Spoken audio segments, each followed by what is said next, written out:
Quinta-feira, dia 25 de setembro de 2025. Sejam todos muito bem-vindos, meus amigos, a mais um vídeo aqui do canal Terra Brasilis News. Agora, exatamente, deixe-me ver, 15 horas e 15 minutos. Olha aí, certinho. Gravando mais cedo porque é sempre importante dar chance ao Terra Brasilis News antes de vocês ouvirem os principais canais. Senão, eu fico na míngua. Olha só.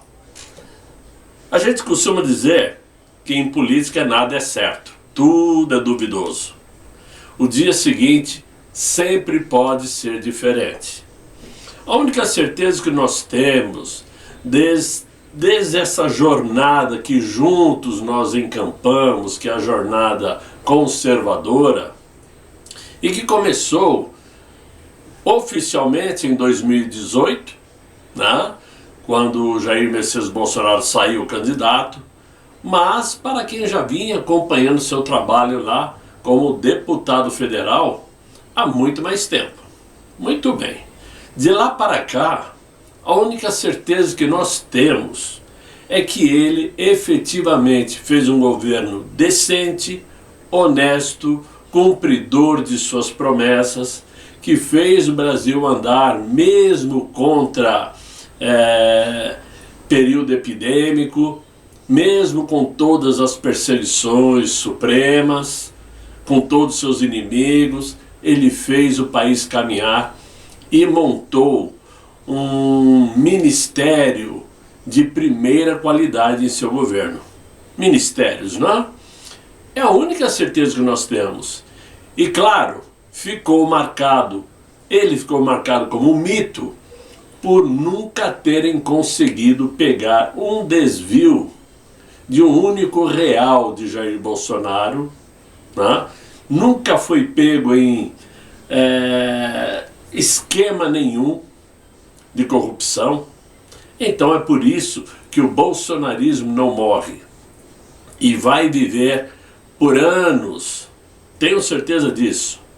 Agora, o que não dá é para a gente se confundir quando dizem que o nosso partido de direita é o PL. O PL nunca foi e nunca será um partido de direita. Ele é um partido oportunista, onde Valdemar Costa Neto aproveitou o sucesso, a fama, a glória de Jair Messias Bolsonaro.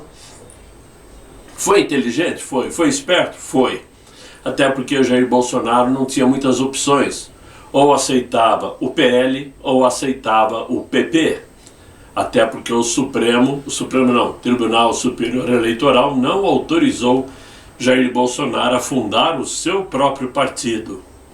Claro, a perseguição já existia, né? Ok, por que eu estou falando isso? Porque Valdemar Costa Neto sempre foi oportunista. Não existe um único presidente de partido honesto. Não tenho nem medo de falar isso.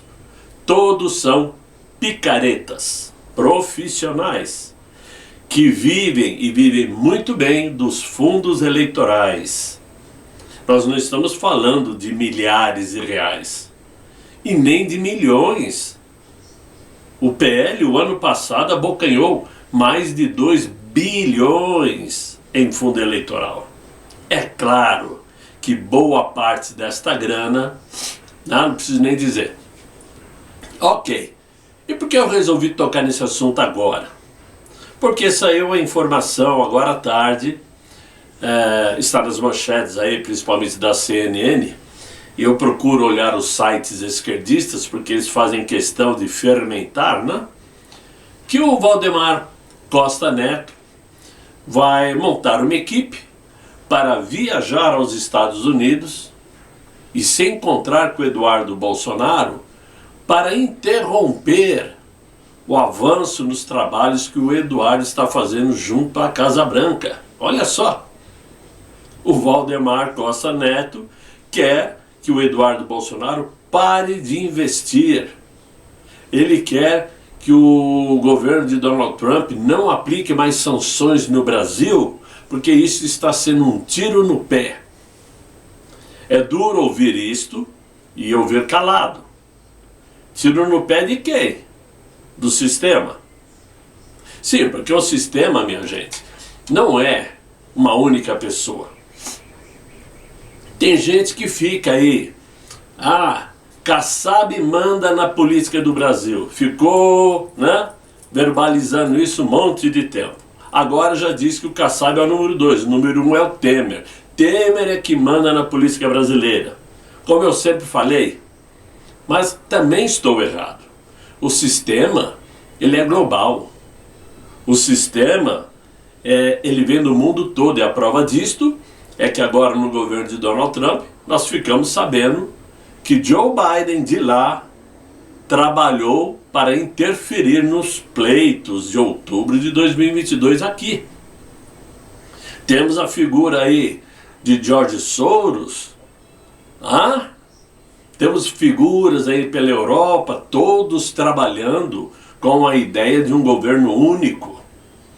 Como o próprio Inácio falou na ONU, uma governança global. Esse é o sistema que injeta dinheiro em diversos países. Estavam fazendo isso através da USAID para interferir aqui no governo brasileiro e dar no que deu em 2022. Esse é o sistema. E Temer, Kassab são apenas peças que fazem parte do tabuleiro, como o ministro sancionado também. Agora, o Valdemar Costa Neto dizer que as interferências de Donald Trump é um tiro no pé para o Brasil é digno de gargalhadas. Então eles pretendem se encontrar com o Eduardo. Eu tenho certeza e espero que o Eduardo mande eles darem meia volta e correr para o Brasil novamente.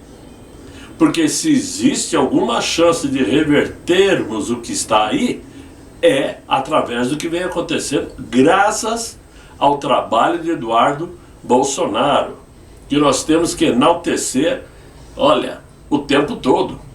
Não fosse ele, Jair Bolsonaro já estava na papuda, já estava lá.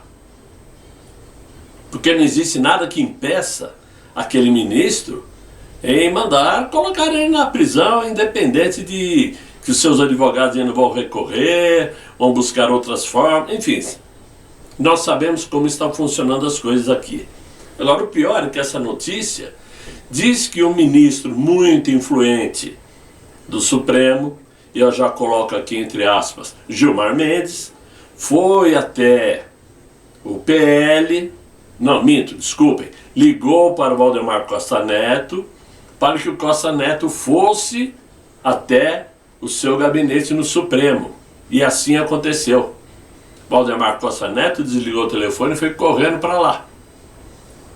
E ali foi dito então para aquele ministro que se o governo americano não acabar com as sanções, vai ser muito difícil chegar a um acordo sobre algum tipo de anistia aqui no Brasil. Isto prova o quê? Que o Supremo está sim articulando tudo isso, está interferindo em tudo isto, e tem o dedo sim dos ministros para essa criação dessa trinca de enxofre. Eu vou chamar assim, trinca de enxofre. Temer, Paulinho da Força e o Aécio. Tanto é que na reunião na casa do Temer eles ligaram para os dois ministros. Um é o Gilmar e o outro é o outro. Muito bem. O que tudo isso significa? Significa que eles chegaram num ponto que, primeiro, o Supremo está rachado. Nós vamos até comentar sobre isso. Estão rachados e temerosos. E o Gilmar é um deles. O outro é o chorão, agora deu de chorar quando fala, Tão delicado. Porque dizem as más línguas que eles estão na lista dos próximos. Se vai acontecer ou não vai, eu não sei. Mas que eles estão sendo, sim, vigiados estão. E dizem as más línguas e as boas também, como a Ana Paula Henkel citou, que o caso do Felipe Martins vai fazer muita gente cair de costas muita gente cairá de costas aqui no Brasil, porque está em andamento.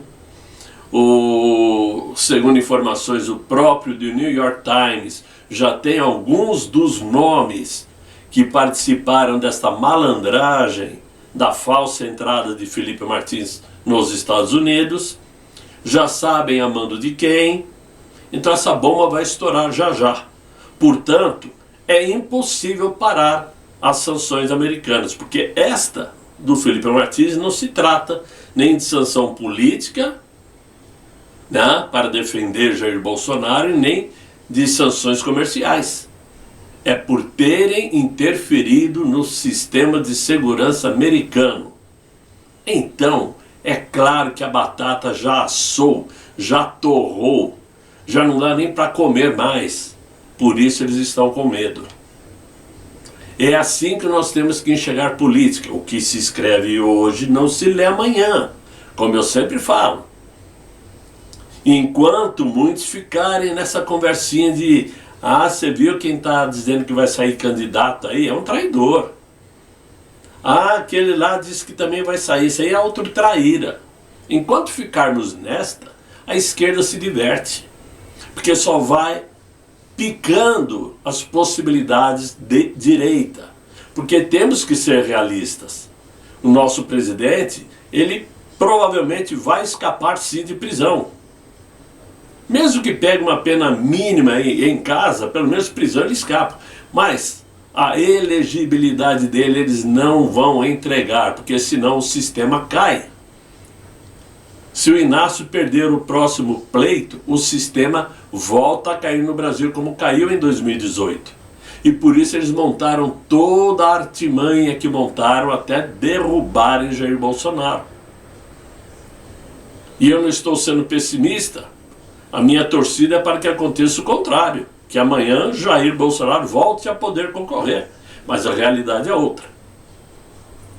Bom, o fato é que o cabo de guerra agora entre o Washington e o Supremo Tribunal Federal e o Congresso, né, mudou completamente. Se antes quem esticava a corda era aquele ministro, agora quem estica a corda é Donald Trump.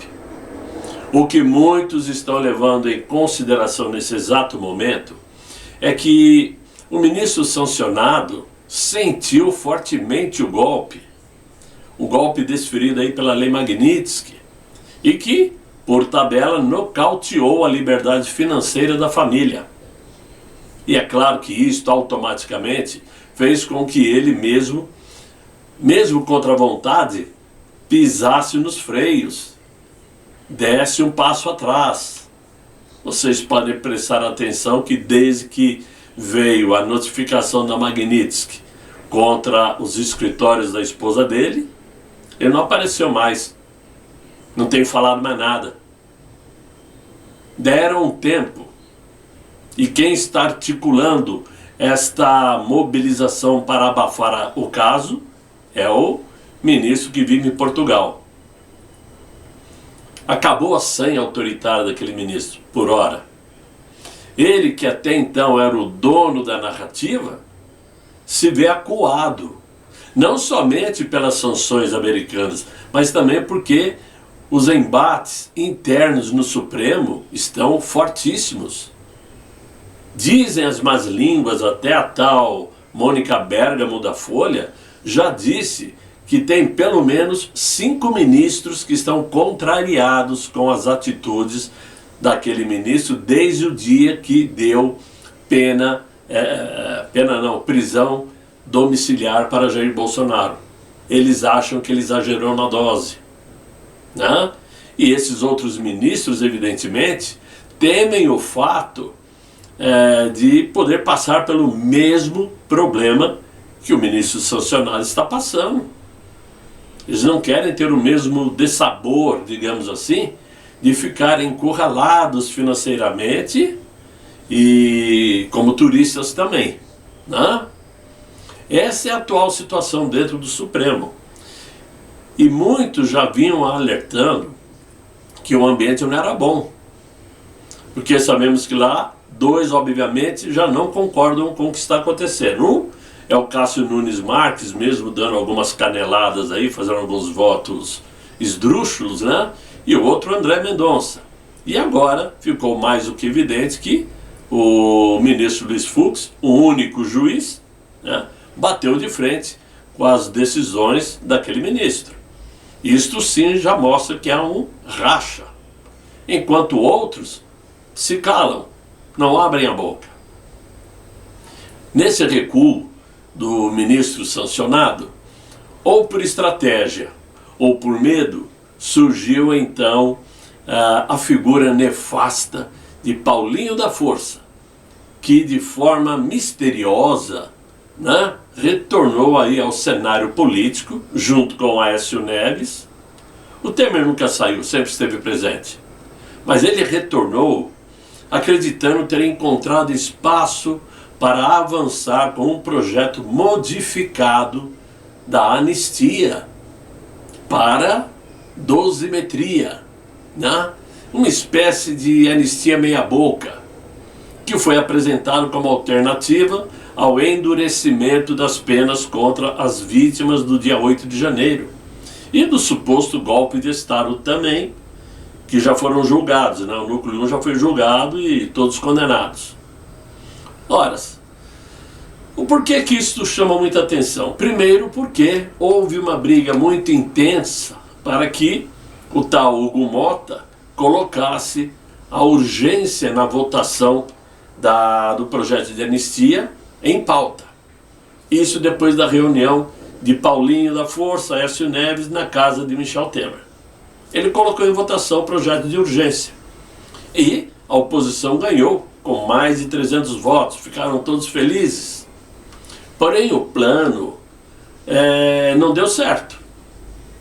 Parece estar aí naufragando antes mesmo de ganhar fôlego. Por quê? Porque esses três indivíduos trabalharam para modificar o projeto da anistia, mudaram para um projeto de dosimetria, que evidentemente não agrada à oposição. Porque ninguém quer somente tratar de redução de pena. O que a oposição quer é uma anistia ampla, geral e irrestrita para todos. Como aconteceu em 1979 para essa turma que aí está. Para essa turma que hoje coloca o Brasil no buraco. Lá não houve dosimetria, houve anistia, ponto final, é o que nós queremos.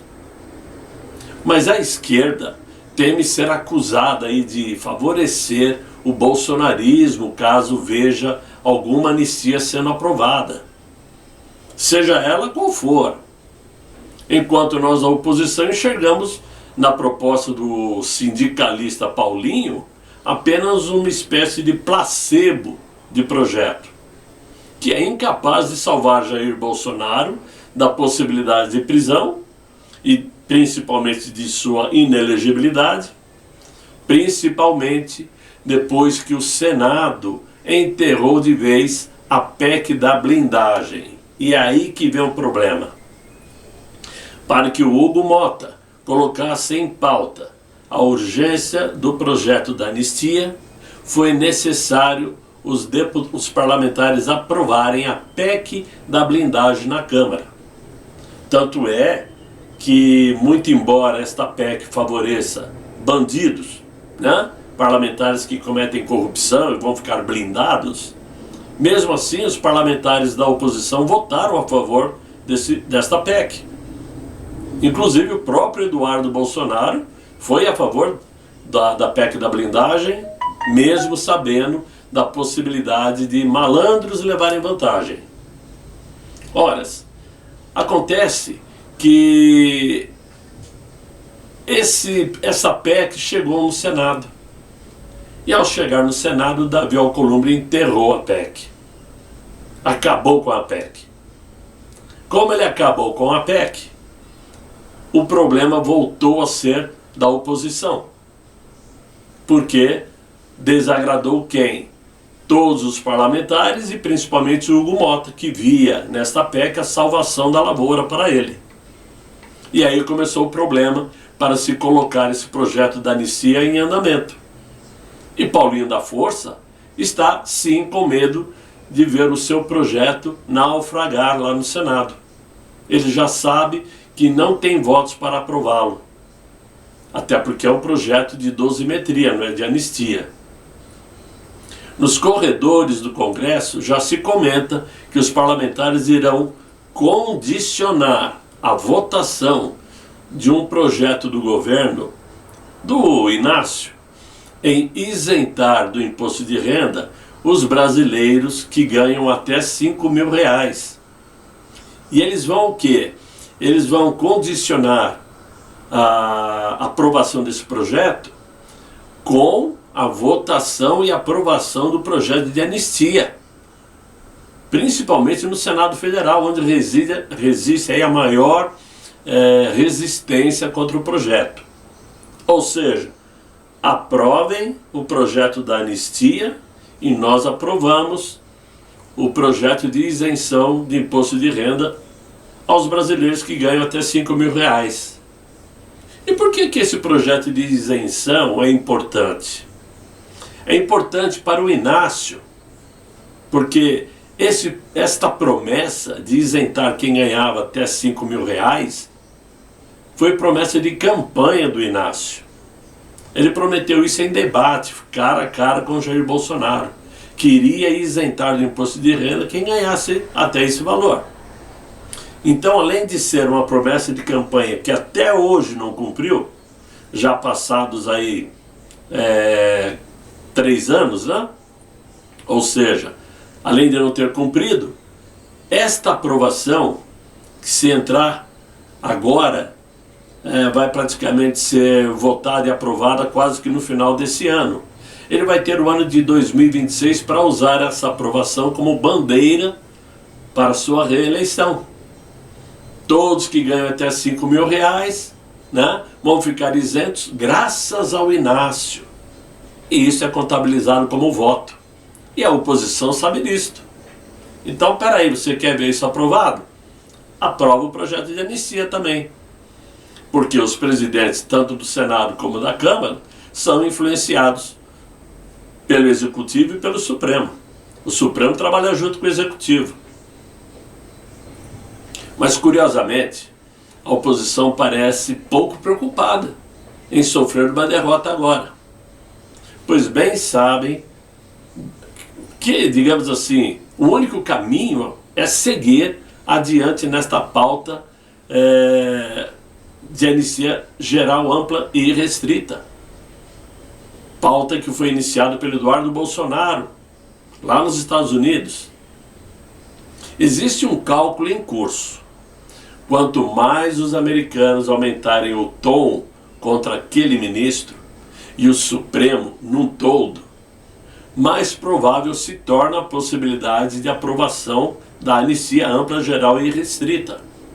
Bem ao contrário do que quer dizer o Valdemar Costa Neto, pensando em convencer o Eduardo a desistir da ideia. Muito pelo contrário.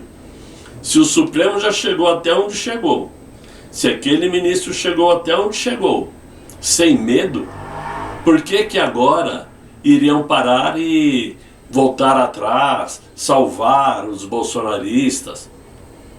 A troco de que iriam fazer isso? Negativo. Então é igual o próprio Eduardo já falou. Mesmo que meu pai corra o risco, eu não vou parar, não vou retroceder, porque eu estou pensando no Brasil.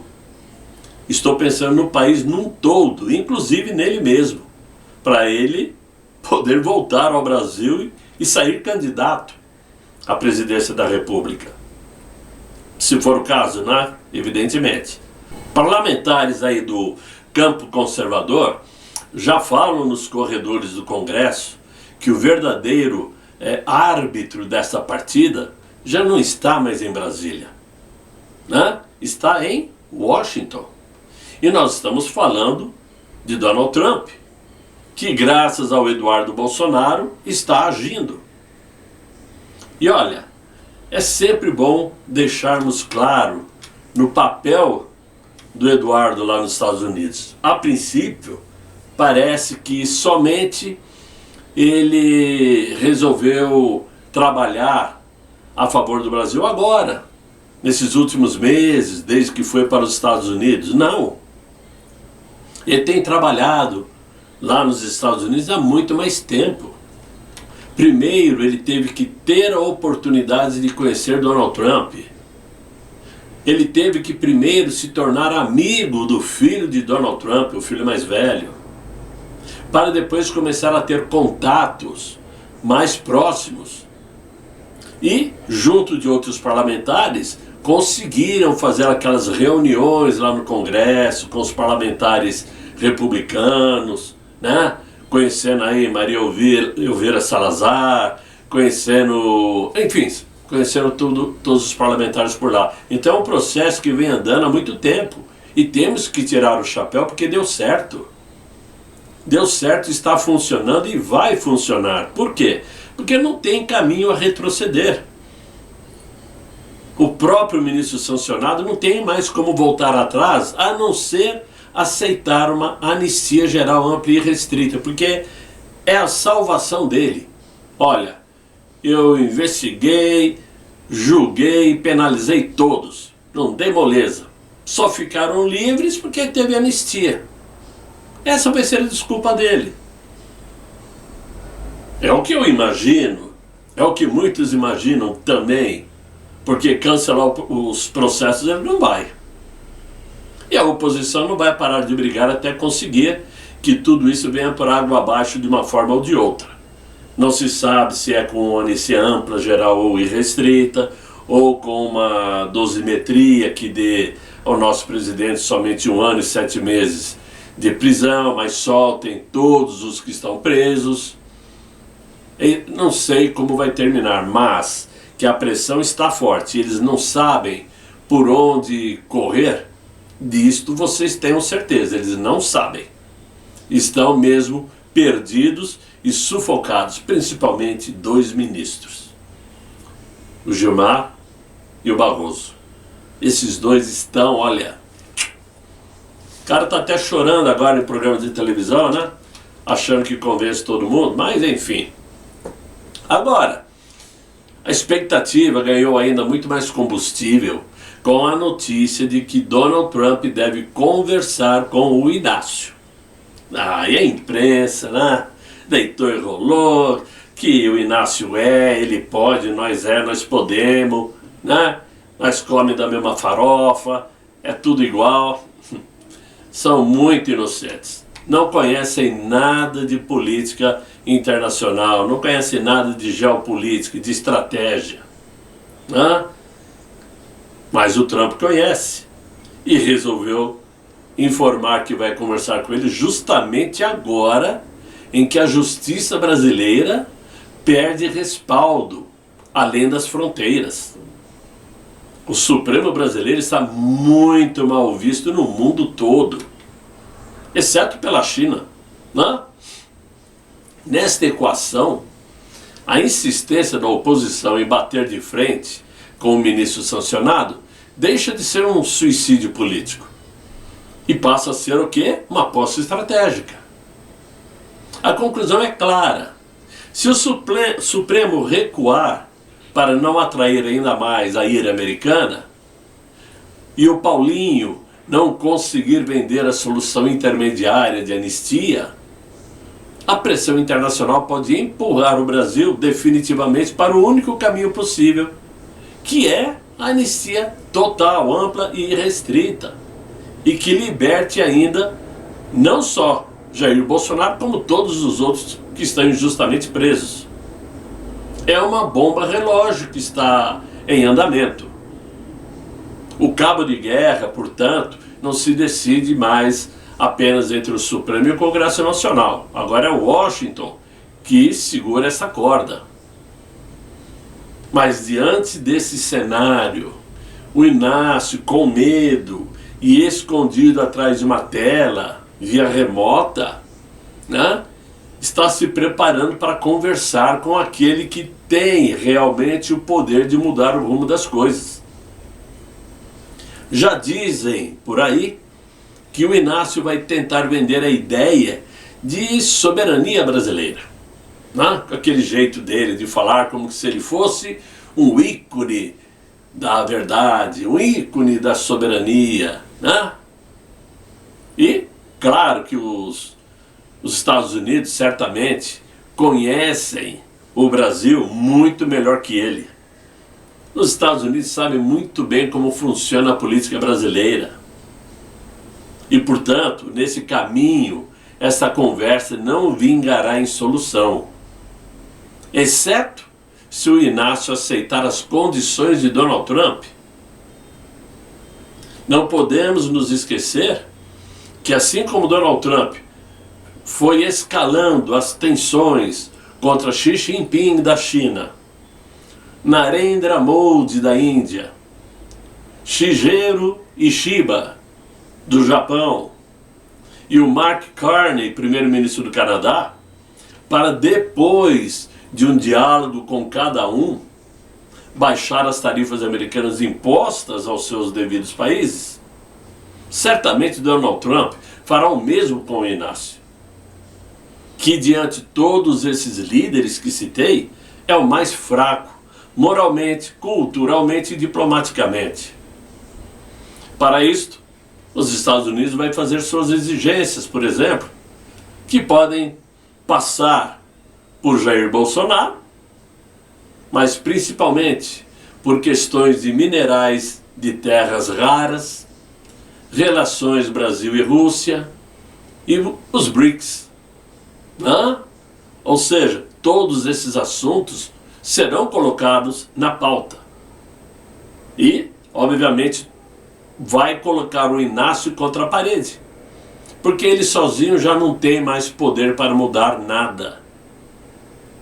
Já não tem mais esse poder. Ele pode liberar o quê? Que os Estados Unidos venham aqui extrair minerais aí em terras raras, uma troca, vai.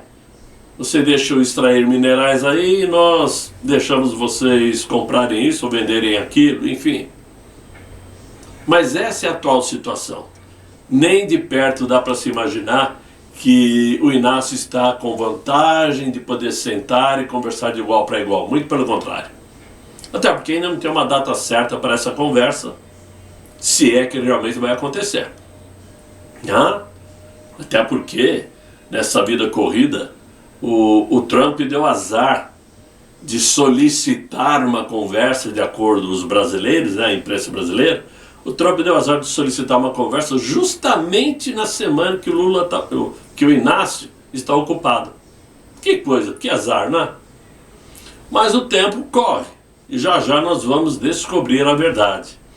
Mas, meus amigos, esta é a ideia, essa é a visão política que eu estou tendo sobre os fatos. E eu espero que vocês entendam e aceitem opiniões diversas, porque é assim que funciona a política dentro de uma democracia. Nem sempre a gente acerta, nem sempre a gente erra, né? Mas de qualquer forma é isso que eu estou vendo. Espero que vocês tenham gostado desse vídeo, né? Se vocês gostaram, por favor, deixem aí os likes para ajudar o vídeo a ser propagado. Se inscreva no canal se você ainda não está inscrito. Ajudem o canal a não morrer, porque do jeito que está indo vai morrer, não demora muito, né? Chega uma hora que a gente chega no nosso limite. A coisa está travada, não sai do lugar, e aí não tem jeito. Mas enfim, espero que vocês divulguem o link do vídeo para seus amigos e tenham um excelente final de noite, muito bom descanso e até amanhã, se Deus quiser. Ele há de querer. Fiquem bem, fiquem com Deus. Tchau, tchau.